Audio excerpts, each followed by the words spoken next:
Nah, Bapak Ibu yang dikasihi Tuhan, saya akan memulai renungan kita pagi ini dengan satu pertanyaan untuk kita semua. Apakah Bapak Ibu tenang pagi ini? Apakah Bapak Ibu tenang pagi ini? Apakah Bapak Ibu tenang minggu ini? Sedikit, berarti banyak yang enggak tenang ini. Apakah Bapak Ibu tenang hatinya pagi ini? Apakah Bapak Ibu tenang pikirannya pagi ini? Amin ya. Apakah Bapak Ibu tenang perutnya pagi ini?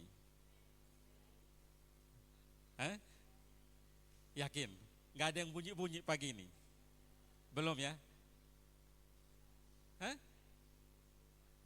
Puji Tuhan belum, sebentar lagi gitu ya.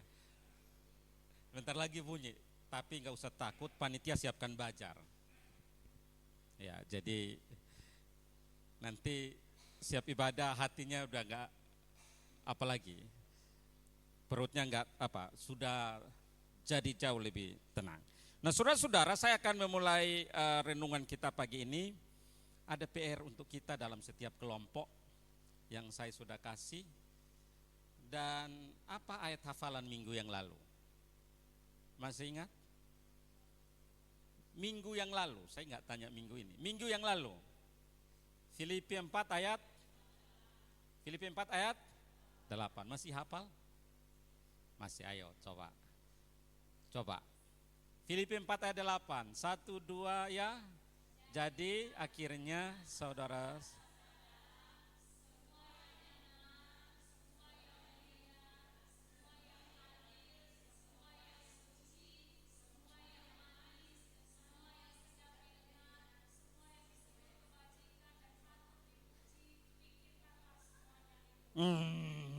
itu macam sepeda motor yang udah habis bensin itu. Coba ditampilkan ayatnya. Operatornya, udah tahu ayatnya? Oke. Bapak Ibu perhatikan, coba kita hafal sekali lagi. 1, 2, ya.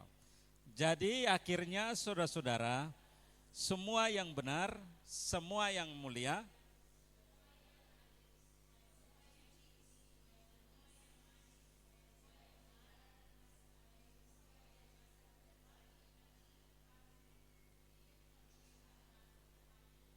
tinggal baca saja nggak keluar suaranya.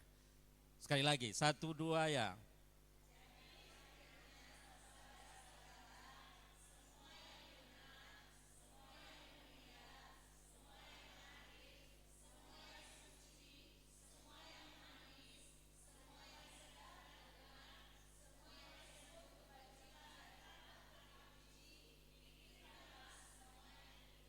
Semua yang mulia, manis, apalagi sedap didengar, kebajikan, pikirkan itu.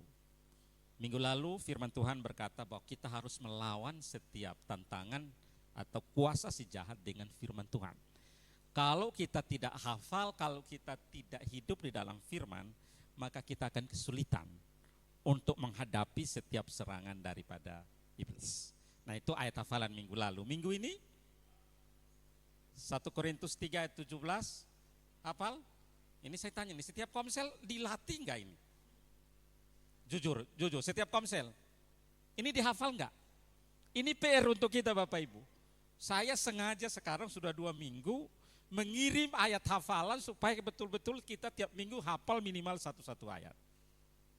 Hafal 1 Korintus 3 ayat 17, hafal? Dikit. Boleh kelompok Padang Bulan 2? Coba kelompok Padang Bulan 2? Coba kelompok Padang Bulan 2? Coba dihafal kelompok Padang Bulan 2 dulu. 1, 2 ya. Silakan. Kelompok Padang Bulan 2, dihafal enggak? Belum. Jadi komselnya ngapain aja? Curhat. Wah. Belum dihafal? Padang Bulan 2? Belum. Melati? Mana kelompok melati? Hafal? Dihafal nggak di kelompok melati? Kelompok melati cuma 1, 2, 3. Oke. Lauci. Ini lauci tak ada satupun ini. Cuma Ibu Gembala ya. Ibu hafal Ibu? Hah? Solo. Oh, Ibu?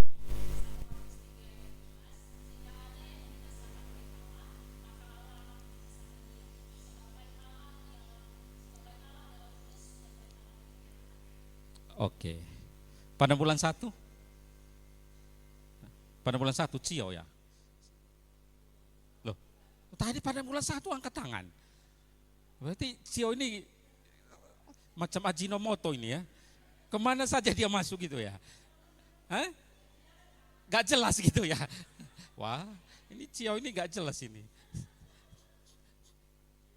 Pada bulan 1 tadi angkat tangan. Berarti mewakili pada bulan 1. Pada bulan 1 mana? Oh, dihafal gak? Hah? Wih, ini berat ini. Tanjung Anom? Hafal? Sedikit aja, sikitnya coba. Siapa kawan Ibu? Oh, tentu duduk dekat-dekatan ya. Hah? Coba.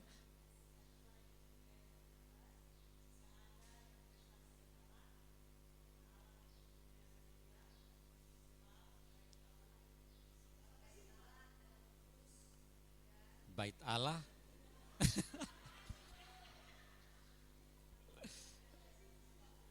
Dan bait Allah ialah kamu. Coba ditampilkan. Wah, ini PR-nya berat ini. Saya tiap minggu kasih ayat hafalan Bapak Ibu. Oke, coba tampilkan 1 Korintus 3 ayat 17. Perhatikan, 1, 2, ya. Jika ada orang yang membinasakan bait Allah, maka Allah akan membinasakan dia. Sebab dan bait Allah itu ialah kamu. Coba perhatikan kata-kata ini. Jika ada orang yang membinasakan bait Allah, maka Allah akan membinasakan dia.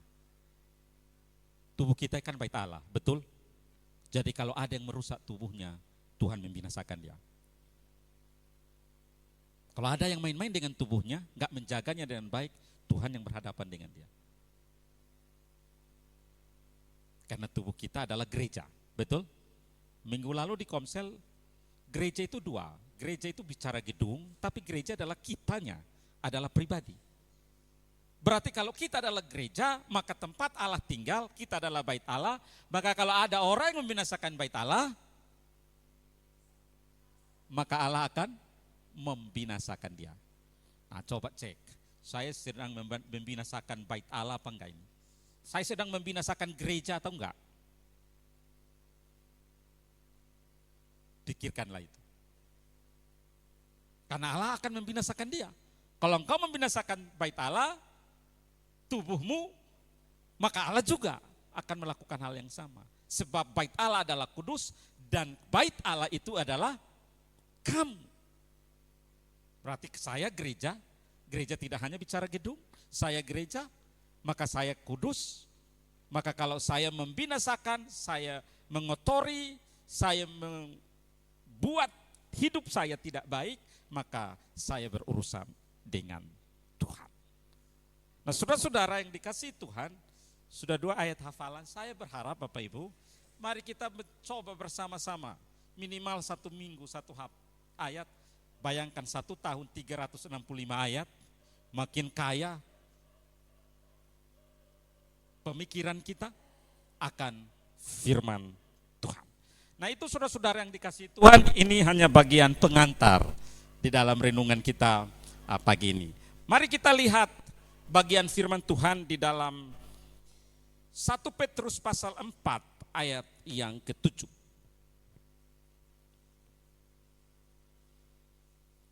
1 Petrus pasal 4 ayat yang ke-7, mari kita baca bersama-sama. 1, 2, ya.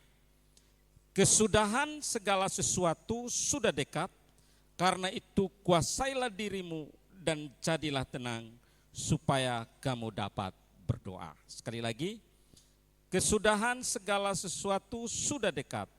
Karena itu kuasailah dirimu dan jadilah tenang supaya kamu dapat berdoa. Saudara-saudara yang dikasihi Tuhan, minggu lalu saya sampaikan di dalam Yohanes pasal 10 ayat 10, di sana dikatakan iblis itu seperti pencuri. Ia datang mencuri, membunuh dan membinasakan. Ia mencuri apa? Mencuri iman. Ia membunuh apa? Membunuh pengharapan dan membinasakan kasih. Ini kerjaan iblis. Ia berusaha untuk kemudian mencuri iman kita, membunuh akan pengharapan kita, dan juga dia juga berusaha agar membinasakan kasih kita. Itu sebabnya hari-hari ini orang dibilang beriman seperti tidak beriman. Hari-hari ini banyak orang yang putus asa. Di awal saya katakan, apakah Bapak Ibu tenang hari ini? Apakah Bapak Ibu tenang pagi ini? Ada banyak orang sedang tidak tenang hidupnya. Banyak orang kehilangan harapan. Banyak orang sedang putus asa. Dan itu adalah kerjaan iblis. Bagaimana ia membunuh akan setiap pengharapan yang ada pada setiap kita. Sehingga kita tidak percaya kepada Tuhan lagi.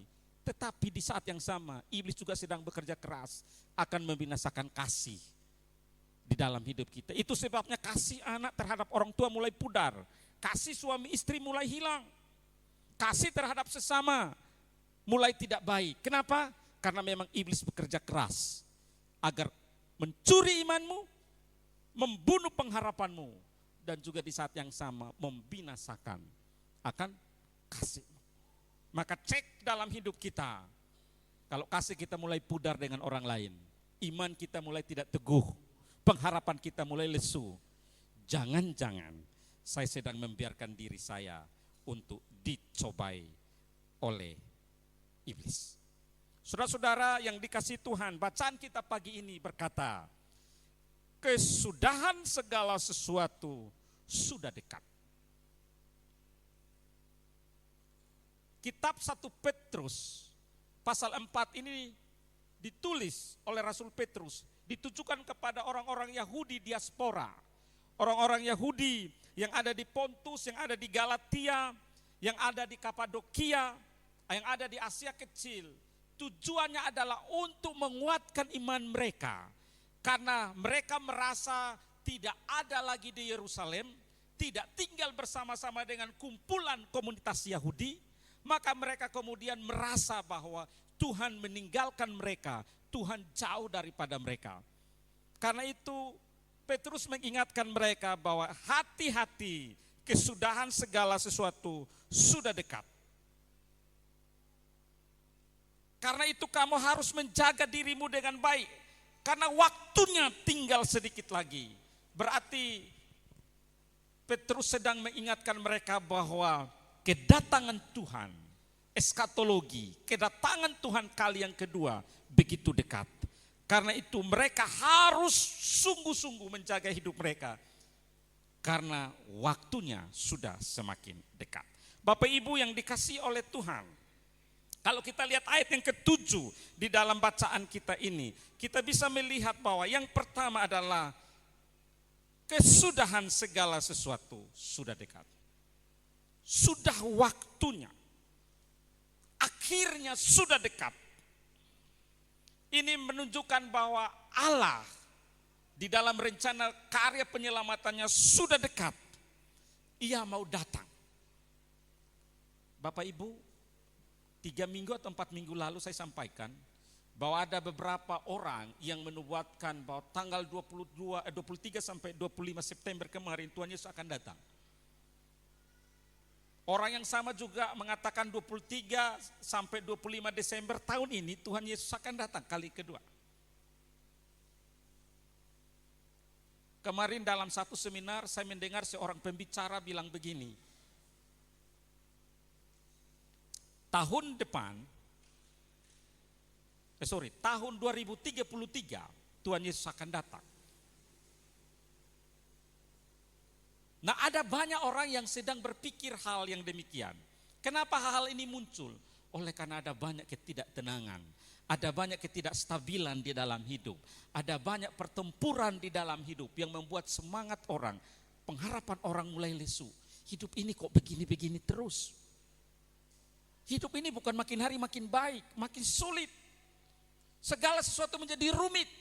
Maka kemudian muncullah ajaran-ajaran yang mengatakan, atau pribadi-pribadi yang mengatakan bahwa Tuhan sebentar lagi datang.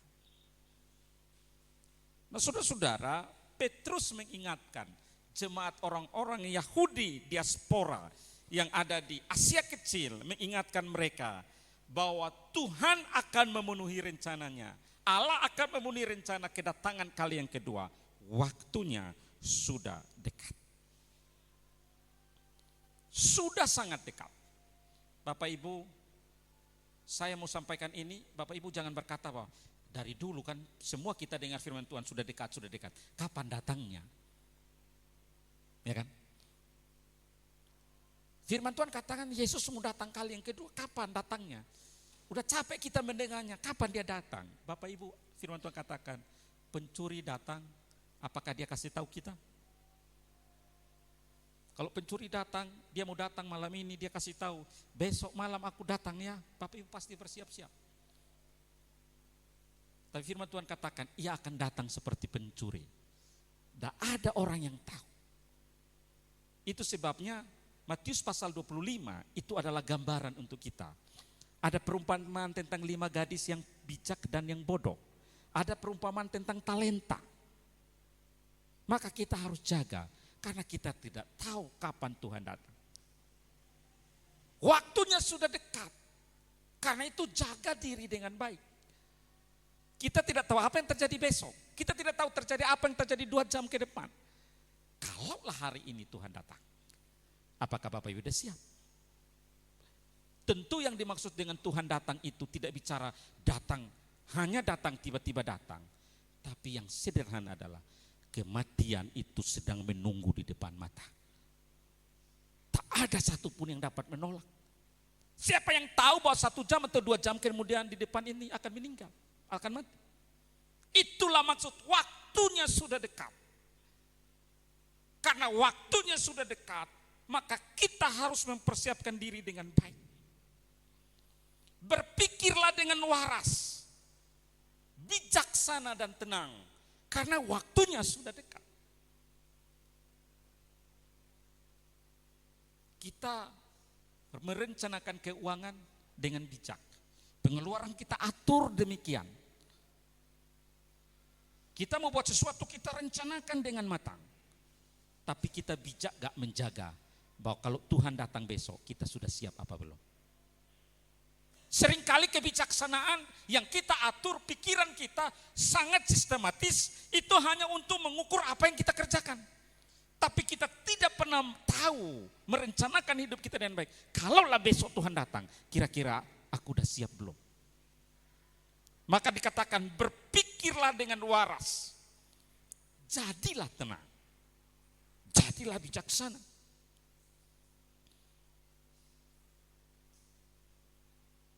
Maka kalau masih ada kesempatan waktu-waktu yang Tuhan beri, maka ini adalah kesempatan untuk kita agar mulai memikirkan arah tujuan hidup kita dengan jelas.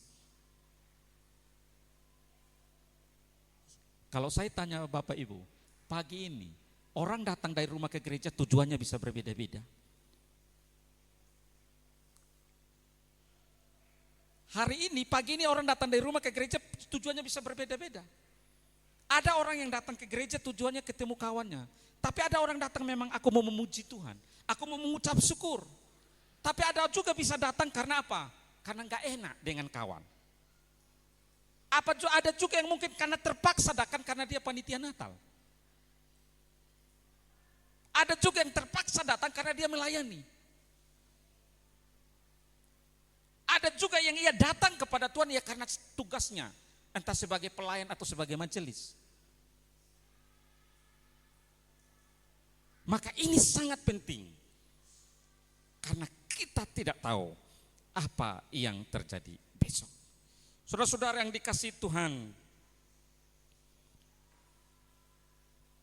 waktunya sudah dekat. Bapak Ibu, tahu waktunya Tuhan dengan kita. Waktu Tuhan katakan 1 hari sama dengan 1000 tahun. 1 hari 1000 tahun. Waktu Tuhan baru 1 hari, sama kita sudah 1000 tahun, lamanya luar biasa. Kalau kita lihat dalam perjanjian lama, ada enggak manusia yang hidupnya umurnya sampai 1000 tahun? Ada? Enggak ada. Metusala adalah pribadi yang umurnya paling panjang di dunia. 900 berapa? 969 tahun. Itu satu-satunya manusia yang umurnya dicatat Alkitab paling lama hidup di dunia. Gak sampai 1000 tahun. Itu berarti kalau kita ikut ukuran waktunya Tuhan, 1 hari sama dengan 1000 tahun, berarti belum hidup 1 hari. Belum sampai 1 hari. Meskipun di dunia umurnya 900 sekian tahun. Berapa usia Bapak, Ibu, dan saya? Kita ini sudah hitung 1 hari atau belum? Atau hitungan detik sekarang? Atau hitungan menit? Berarti usia kita sekarang di hadapan Tuhan, meskipun ada hari ini yang berulang tahun, berarti kalau ukuran Tuhan melihat waktu kita ini berapa detik baru hidup di dunia. Itu sebenarnya katakan, waktunya sudah dekat. Hidup kita hanya sekian puluh tahun, berapa detik itu di mata Tuhan? 1000 tahun sama dengan 1 hari. 1 hari berapa jam? 24 jam. Tinggal dibagi, Bapak Ibu. Berarti kalau usia saya sekarang 20 tahun atau 40 tahun, kira-kira umurnya berapa detik sama Tuhan? Karena itu hati-hatilah. Karena itu waspadalah. Karena itu apa? Siapkan diri dengan baik. Berpikir waras, berpikir bijaksana. Karena waktunya sudah dekat. Akhir segala sesuatu sudah dekat. Ini maksudnya bukan untuk membuat kita menjadi takut. Tetapi kesadaran bahwa Allah sendiri akan menggenapi akan janjinya. Kita tidak tahu kapan ia datang, tapi waktunya sudah dekat.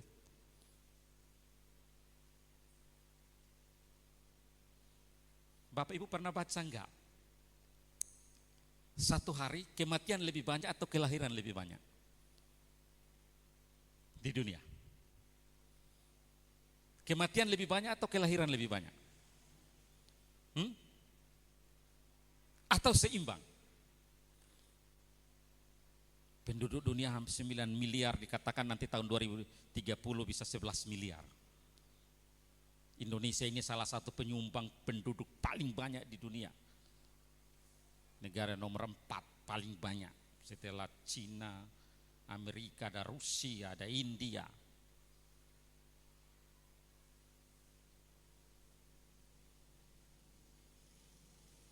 Ingat baik, kita akan selalu berkata bahwa waktu kan masih panjang, kan masih ada besok-besok. Besok-besok itu kan menurut kita, tapi belum tentu menurut Tuhan. Saudara-saudara yang dikasihi Tuhan, kesudahan segala sesuatu sudah dekat.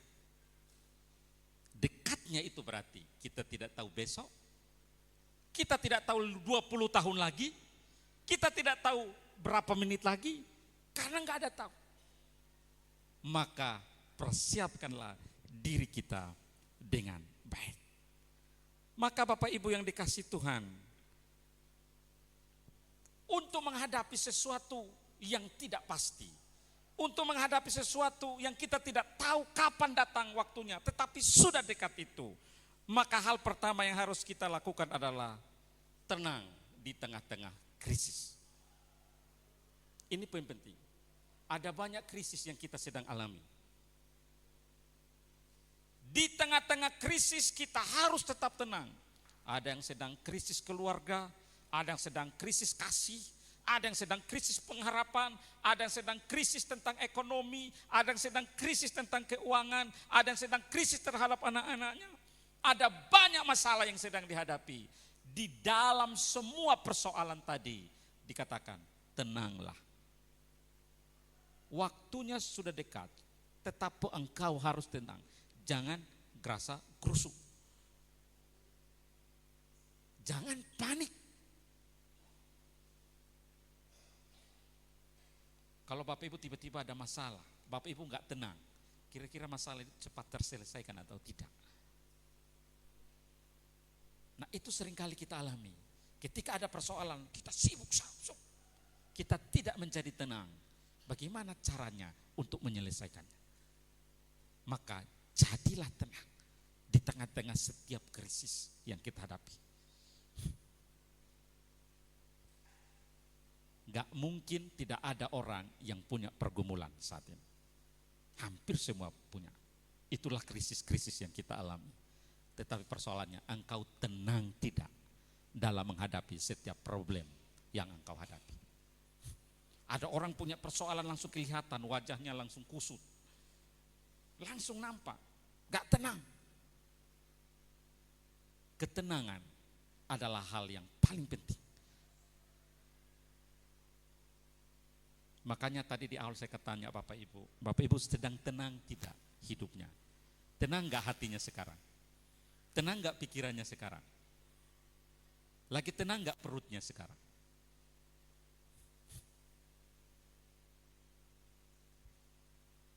Ini yang pertama, tenang di tengah krisis yang kita alami.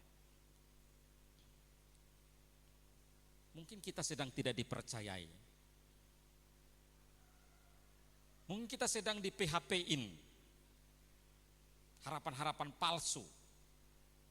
Mungkin kita sedang dikecewain dan yang lainnya. Tetapi dikatakan, waktunya sudah dekat. Karena itu, jadilah pribadi yang tenang. Di tengah-tengah persoalan-persoalan yang engkau dan saya alami. Tekanan-tekanan hidup, persoalan, seringkali membuat kita menjadi panik. Tetapi biarlah kita menjadi tenang supaya bisa mendengar suara Tuhan dengan jelas. Dalam setiap pergumulan yang Bapak Ibu alami, adakah Bapak Ibu tenang mendengar suara Tuhan?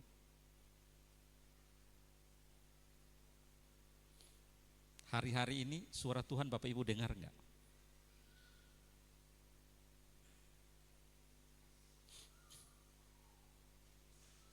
Ya suara Tuhan ya firman Tuhan, betul.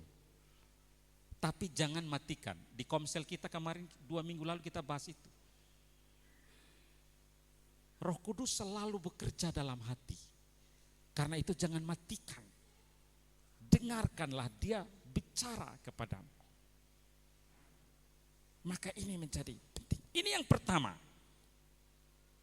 Jadilah, waktunya sudah dekat. Karena itu jadilah tenang di dalam setiap krisis yang kita alami. Yang kedua, jaga pikiran supaya tidak tercemar oleh dunia.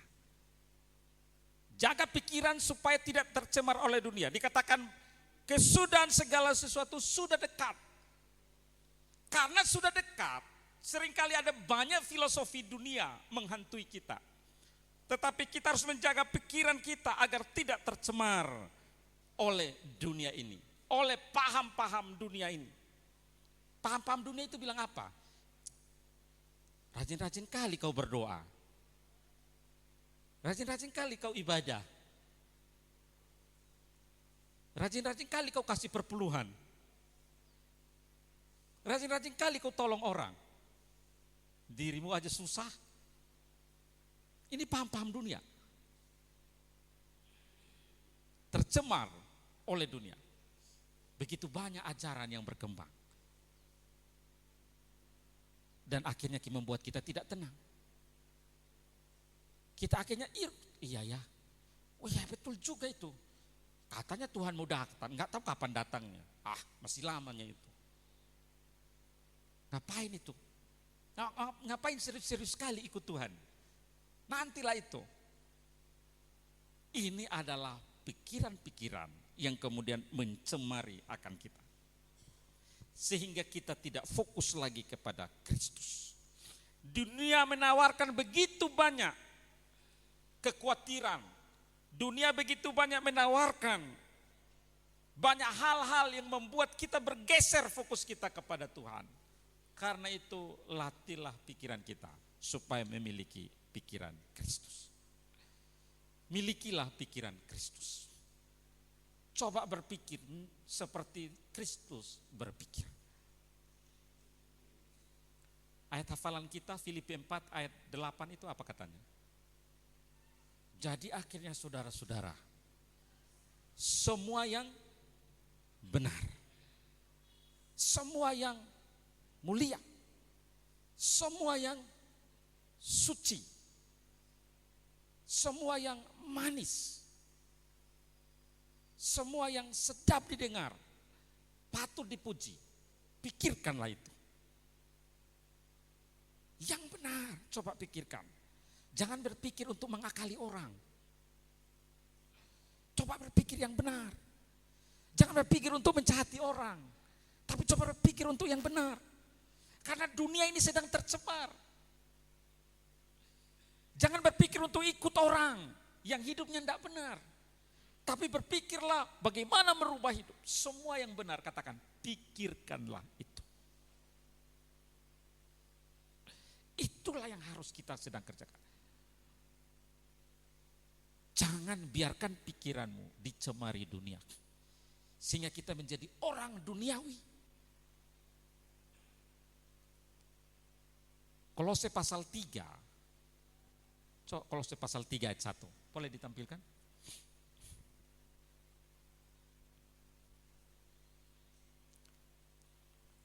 Karena itu kalau kamu dibangkitkan bersama dengan Kristus, carilah perkara yang di atas, di mana Kristus ada duduk di sebelah kanan Allah. Ayat 2. Ayat 2. Pikirkanlah perkara yang di atas, bukan yang di bumi. Memang kita sedang di dunia Bapak Ibu.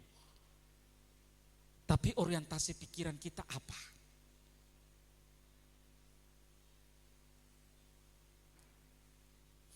Sama seperti Bapak Ibu sering lihat YouTube, sering nonton politik di YouTube.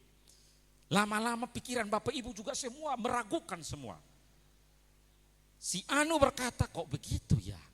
Politisi ini bicara kok begitu ya. Saudara jadi stres sendiri, pusing sendiri. Karena itulah semua dilemparkan. Tapi Bapak Ibu tahu nggak politisi-politisi itu? Di depan TV berdebat luar biasa, setelah itu di belakang ngopi-ngopi orang itu. Ketawa-ketawa. Mantap katanya. Bikin puyeng orang. Tuhan tidak pernah buat orang pusing. Tapi membuat orang jadi tenang. Dengar baik. Tuhan tidak pernah mempersulit orang. Tapi Tuhan memberi jalan keluar kepada orang. Manusia seringkali membuat kita menjadi tidak tenang. Karena itu poin kedua ini adalah jaga pikiran agar tidak tercemar oleh dunia.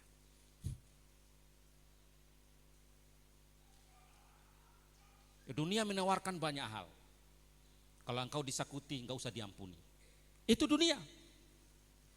Berapa banyak di antara kita gak mau cakapan sama kawan kita bertahun-tahun karena sakit hati. Itu dunia. Kalau dia nggak minta maaf, jangan ampuni dia. Biarkan dia. Itu dunia. Tuhan Yesus katakan apa? Ampunilah musuhmu. Berdoalah untuk musuhmu. Itu pikiran Kristus. Kita ini bisa menjadi bertahun-tahun jadi orang Kristen. Tapi jarang pikiran kita betul-betul disucikan. Menjadi pikirannya Kristus. Bertahun-tahun jadi orang Kristus tapi mulutnya kotor betul. Jadi bertahun jadi orang Kristen ngapain saja? Ibu-ibu, bapak-bapak, penting. Pikiran kita haruslah pikiran yang disucikan oleh Kristus. Jaga pikiran supaya jangan tercemar. Sebenarnya Yesus memberi teladan yang luar biasa kepada kita. Orang yang paling menyakiti dia adalah Yudas. Bapak Ibu tahu Yudas, siapa Yudas? Yudas itu ring satu pelayanannya Yesus. Yesus itu punya 12 murid. Dari 12 murid tadi, ada 3 orang yang paling dekat dengan dia. Ada Petrus, ada Yakobus dan Yohanes, 3 murid yang paling dekat dengan dia. Tapi jangan lupakan Yudas. Yudas adalah bendahara dari 12 murid itu. Di mana ada Yesus, pasti di situ ada Yudas. Tapi Bapak Ibu ingat, siapa yang mengkhianati? Siapa yang menjual Yesus? Yudas. Kenapa ia lakukan? Di dalam kitab Lukas katakan, ia membuka hati kepada iblis. Jadi hatinya tidak dikuasai lagi Kristus. Hatinya, pikirannya tidak dikuasai lagi oleh Kristus.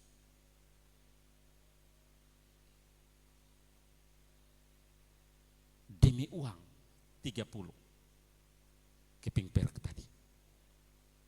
Menjual Yesus dengan sebuah apa? Ciuman. Hati-hati. Mari kita berubah. Pikiran kita adalah pikiran Kristus. Kalau orang berbuat curang, ingatkan dia. Tapi jangan ikut-ikutan berbuat curang. Bisa nggak kita dipercayai dalam segala hal? Ini pikiran Kristus. Kita harus menawan pikiran kita. Itu sebabnya banyak tidak terjadi perubahan hidup. Karena bertahun-tahun kita ikut Tuhan, tapi pikiran kita sangat duniawi.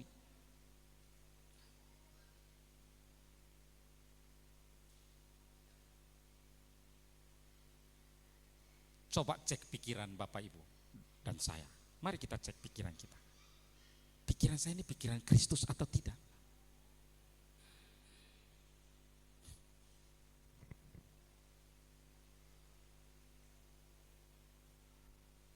Ini hal yang kedua.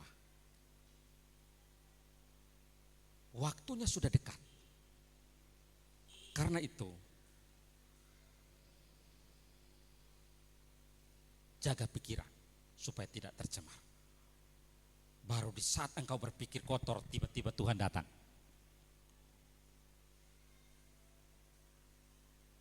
Gak apanya itu. Tiba-tiba sedang berjudi, Tuhan datang. Lagi berpikiran negatif terhadap tetangga, tiba-tiba Tuhan datang.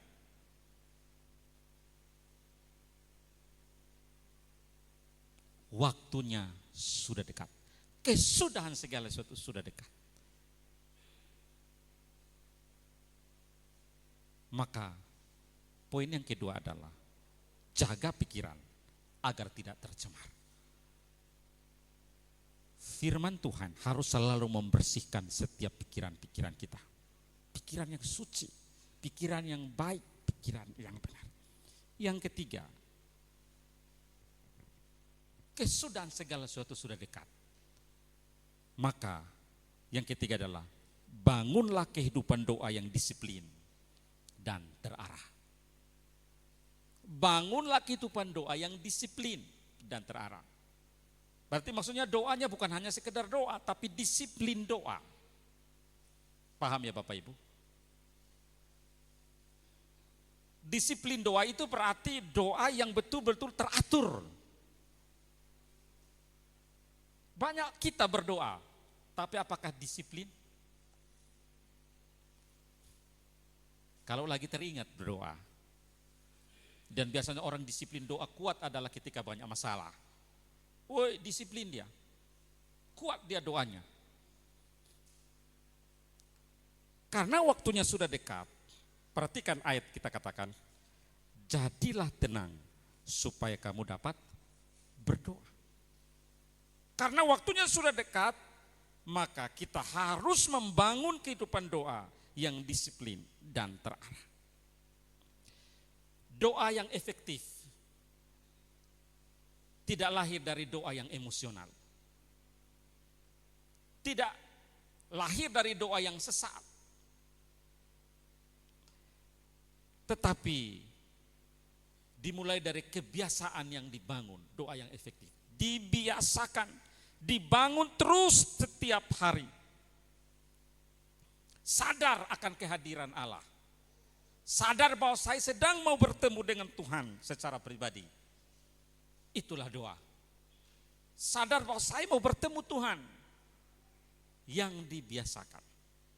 Saya sering katakan, kalau satu hari kita hanya berdoa 5 kali, gak ada bedanya kita dengan saudara-saudara kita yang lain. Kalau hanya doa kita seperti itu. Mungkin engkau juga bertanya, ada orang yang kuat doa, tapi hidupnya biasa-biasa saja. Ada orang kuat doa, tapi hidupnya menderita terus. Ada orang kuat doa, hidupnya kesusahan, menderita, sulit, banyak masalah dihadapi. Tapi dia kuat doa. Seharusnya kalau dia kuat doa, jangan ada banyak masalah. Paulus memberikan teladan untuk kita. Dia berdoa agar Tuhan mencabut penyakit yang ia derita. Tapi Tuhan berkata kepada dia, cukuplah kasih karuniaku bagimu. Kalau engkau lihat orang lain berdoa, kuat berdoa, tapi hidupnya terus menderita, jangan hakimi dia. Tuhan punya maksud, Tuhan punya cara untuk hidupnya. Kalau engkau berdoa sekali dan Tuhan langsung jawab, Tuhan juga punya maksud untukmu. Kalau engkau melihat orang lain kaya luar biasa, tapi malas melakukan firman Tuhan, Tuhan punya maksud untuk dia. Kenapa aku bersusah payah tapi begini terus? Tuhan punya maksud untuk dia, tapi Tuhan juga punya maksud untuk dirimu. Maka ini menjadi penting, bangun kebiasaan doa yang disiplin. Sadar akan kehadiran Allah.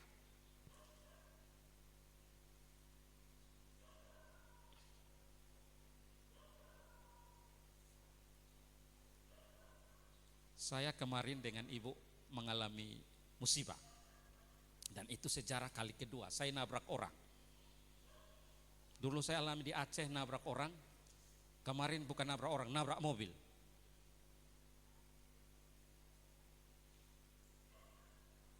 Kaki saya sebelah kiri lecet. Tapi saya mengucap syukur setelah kejadian itu. Hal pertama yang saya lihat, kalau kita tabur yang baik, maka pasti kebaikan yang kembali kepada kita. Orang-orang yang menolong kami tidak kenal. Biasanya kalau terjadi sesuatu seperti itu, orang memeras. Orang ambil kesempatan. Dan pasti kau salah semuanya. Kata-kata kasar dan yang keluar. Tapi saya melihat Tuhan buat sesuatu di situ. Meskipun orang marah dan yang lainnya.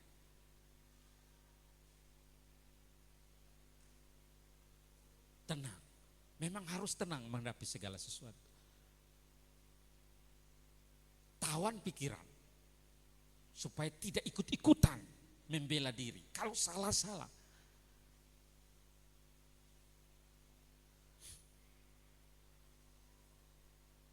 Akhir dari cerita itu, salaman baik-baik, udah hati-hati jalan. Saya sudah membayangkan ini luar biasa ini.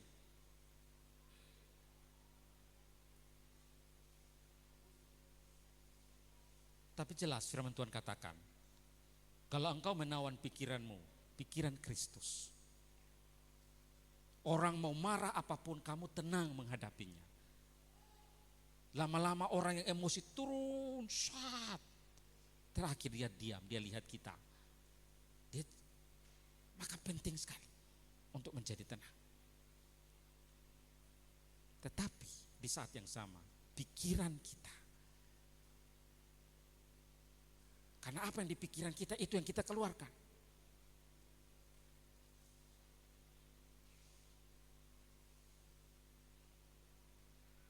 Kalau engkau sedang marah, apa yang ada di pikiranmu itu yang kau luapkan. Dan kau gak ingat lagi, aku ini anak Tuhan atau enggak, aku dalam Tuhan atau enggak. Hari Jumat kemarin hal-hal yang sama. Ada duka di lingkungan ini. Kemudian tiba-tiba ada orang datang parkir mobilnya di situ. Kepalanya di situ, ujungnya ke sana. Jadi masuk ke sini nggak bisa, orang dari sana pun nggak bisa lewat. Saya datang, saya tegur dia. Amang, boleh nggak ini diluruskan supaya bagus? Ini mengganggu, nggak bisa orang keluar. Apa katanya? Sama-sama anak Tuhannya kita. Ini jawabannya, sama-sama anak Tuhan kita. Dalam hati saya, kalau dia anak Tuhan nggak sembarangan parkirnya begini. Sama-sama anak Tuhannya kita katanya. Saya sampai bingung, maksudnya apa ini sama-sama anak Tuhan? Sebentarnya katanya. Sebentarnya Bapak Ibu, 2 jam kemudian belum pergi juga. Kalau tadi dia parkir di sini, ini hari Jumat, pasti yang latihan gak bisa masuk.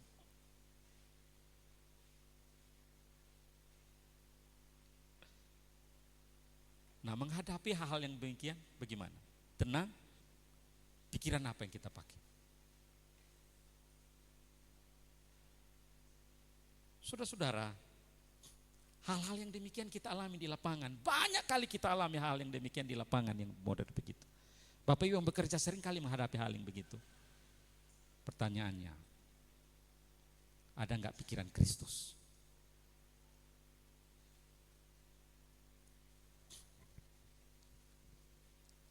Kau rupanya, itu lain lagi ceritanya. Maka ketenangan dalam hidup sangat penting.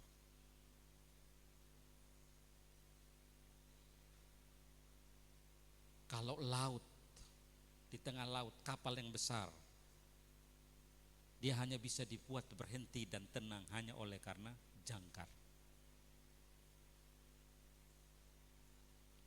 Seringkali yang membuat kita tidak tenang dalam hidup adalah apa? Pikiran. Maka banyak yang sakit asam lambung karena ini. Kalau engkau tidak tenang, coba cek pikirannya. Apakah ada pikirannya pikiran Kristus apa enggak? Karena kalau enggak kuasai pikiran, gimana mau berdoa lagi?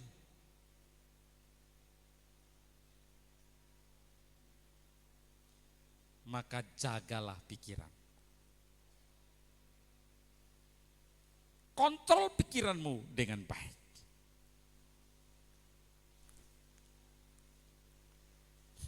Kalau dunia sedang panik oleh karena ekonomi, jadilah tenang. Disiplinlah berdoa. Gak usah dirusuhi lagi. Biarkanlah mereka. Kau jadilah tenang. Berdoalah.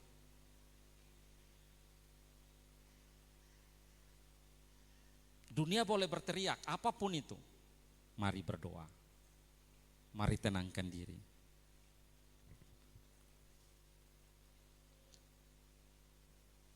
Kesimpulan dari renungan ini, yang pertama, ketenangan lahir dari iman, bukan dari keadaan.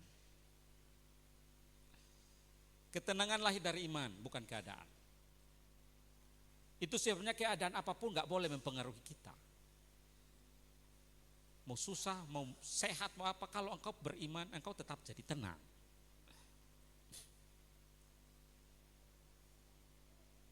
Ketenangan lahir dari iman, bukan dari keadaan. Yang kedua, doa yang terarah membawa kekuatan batin. Maka disiplin berdoa dan terarah, engkau akan mengalami ketenangan. Berapa banyak di antara kita berdoa tapi pikirannya kemana-mana? Pernah alami itu? Sedang berdoa tapi pikirannya kemana-mana. Bagaimana mau tenang batin? Yang ketiga, waspada rohani mencegah kita jatuh dalam kekacauan dunia ini.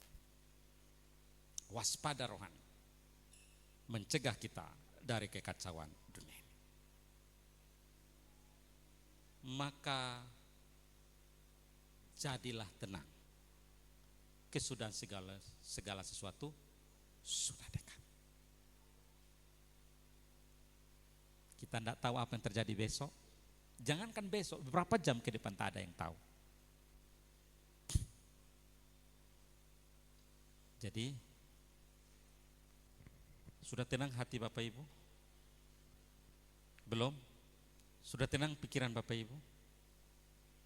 Jadilah tenang. Suka tidak suka jadi tenang, harus jadi tenang. Meskipun beras gak ada di rumah, ya jadilah tenang. Mau makan apa, jadi tenang dulu.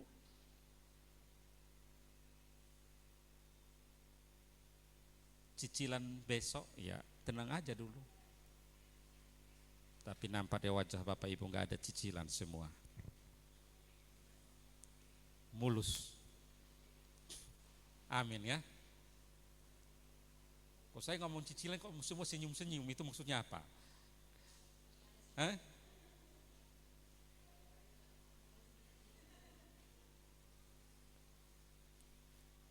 Tenang. Amin Bapak Ibu. Hadapi hidup ini, semua krisis, semua persoalan. Tenang dulu.